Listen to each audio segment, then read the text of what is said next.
Ration கடை இருக்கா இல்லையா, ரேஷன் கடை இருக்குன்னு சொல்லணுமா இல்லைன்னு சொல்லணுமா, என்ன பேசணும் அப்படிங்கிறது புரியாம இந்த இடத்துல நம்ம போலீஸ புகழணுமா போலீஸ திட்டணுமா, இது பாஜக ஆள்ற மாநிலமா இல்ல திமுக ஆள்ற மாநிலமா எதுவுமே தெரியாம உளறிட்டு வந்தார் விஜய். ஆனா ஆதவர்ஜா கொடுத்த பில்டப் அதே மாதிரி என் தலைவனை தொட்டுப்பார், கை வச்சுப்பார், தலைவா வா தலைவா வா தலைவான்னு சாணி அடிக்க வைக்கிற மாதிரி எல்லாத்தையும் தலைவா உடக்க ஸ்பெஷல் ஐட்டம் அடிச்சாங்க தலைவான் எல்லா நேரமும் இதே கூட்டிட்டு வந்தார். காளிமணி நேற்று செம்ம பில்டப் கொடுத்தாரு.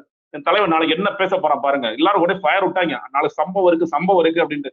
நானும் விஜய் ஓபன் பண்ண உடனே அழுத்தம், தலைவன் பேசிட்டான்டா, இதானே உலகமே எதிர்பார்த்துட்டு இருந்த ராதவர்ஜா சொல்ற மாதிரி 5 கோடி பேர் உட்காந்து பார்த்துட்டு இருக்கிற அந்த டிவில அழுத்தம்னு சொன்ன உடனே பாஜக எனக்கு அழுத்தம் கொடுக்குறீங்க, மோடி சார் முடிஞ்சா எனக்கு கை வச்சு பாருங்க சார், சிபிஐ ஆபீஸ்க்கே நான் வந்துட்டேன் சார், நான் முடிஞ்சா தூக்கி பாருங்க சார், முடிஞ்சா என் என்னோட புஷியான தூக்கி பாருங்க சார், முடிஞ்சா ஆதவர்ஜா தூக்கி பாருங்க சார், என்னோட படத்தை ரிலீஸ் தான் சார் பண்ண மாட்டீங்க, ரிலீஸ் பண்ணாடி பரவாயில்ல சார், நான் எப்ப ஏன் ஆட்சியில வந்து நானே ரிலீஸ் பண்ணிக்கிறேன் சார், சிபிஎஃப்சி என் கண்ட்ரோல் எடுப்பேன் சார், இப்படி எல்லாம் பேச போறாருன்னு நினைக்கும் போது ஆமா அழுத்தம் இருக்கு, ஆனா அது எனக்கு இல்ல உங்களுக்கு தான் இருக்கு அப்படின்னு முடிச்சிட்டாரு.